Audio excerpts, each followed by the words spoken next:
câu nè, 2 câu nè, dễ thương lắm. Này cô, đi đây bảo. Nói chuyện vui quá nè. Tháng vừa rồi hai cô đã ký được hợp đồng cho 100 khách đặt vé máy bay chưa?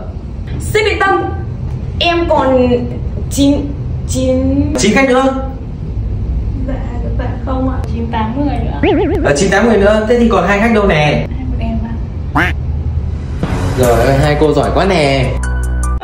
Mày sẽ bị làm sao ấy? Cái này nè, em ngủ hết cả da gà luôn nè. Thế hai cô có muốn bị đổi việc không nè? Đi ra ngoài cho tôi. Nè.